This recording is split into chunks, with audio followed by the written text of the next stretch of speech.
नमस्कार मित्रांनो, आपल्या मिनी ब्लॉग मध्ये आपलं स्वागत आहे। आज सकाळी लवकर उठून मी बसलो अभ्यासाला, कारण की आज माझा क्लासमध्ये पेपर होता। मम्मी ना रील्स बघून काय काय एक्सपेरिमेंट करत असते, तर आज मेंदू वडे बनवलेत। मेंदू वडे एक्सपेरिमेंट काय केलं, तिच्यात रव्याचे मेंदू वडे बनवलेत। हे असे बघू कसे लागतात। काय फरक नाही वाटत, सारखंच वाटतो। चटणी तिखट आहे। नाश्ता केल्यानंतर मी लगेच क्लाससाठी निघालो। पेपर झाल्यावर नंतर बायोचा लेक्चर होता, प्रशांत घरी जाणार होता आणि मला भूक लागलेली, मग आम्ही पावभाजी खायला गेलो। नंतर मी परत क्लासला गेलो, बघितलं तर खाली हे दोन नमुने उभे आहेत। आज मी क्लासला चालत गेलेलो, म्हणून आज मला आनंदात घ्यायला आलेला।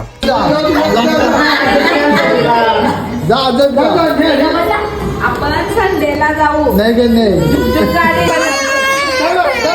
तुम्ही बोलाल की माऊ का रडते, ऍक्च्युअली विषय काय आहे, ताई ठाण्याला झालेली परत, म्हणून ती तिच्या मागे लागलेली। जेवण झाल्यावर बाहेर गेलो, बघितलं तर माऊनी रांगोळ्या काढून ठेवलेल्या। दळण आणल्यानंतर मी लगेच जेवायला बसलो। बाय द वे आज पापलेट होते खायला। अरे थांबा, हा हे बघा पापलेट। जेवल्यानंतर मी आणि हवे कसर टाकायला गेले आणि रस्त्यातच आम्ही हगीज घ्यायला घेतले। टेन्शन नका घेऊ, आम्हाला नाही पाहिजे, त्या युगला पाहिजे। आईस्क्रीम खाल्ल्यानंतर मी लगेच झोपायला गेलो। तर गाइस, आजचा मिनी ब्लॉग जर तुम्हाला आवडला असेल तर नक्कीच लाईक करा, शेअर करा, फॉलो करा आणि माझ्या युट्यूब चॅनलला सबस्क्राईब करा। भेटूया आपण डायरेक्ट नेक्स्ट मिनी ब्लॉग मध्ये। Thanks for watching, bye.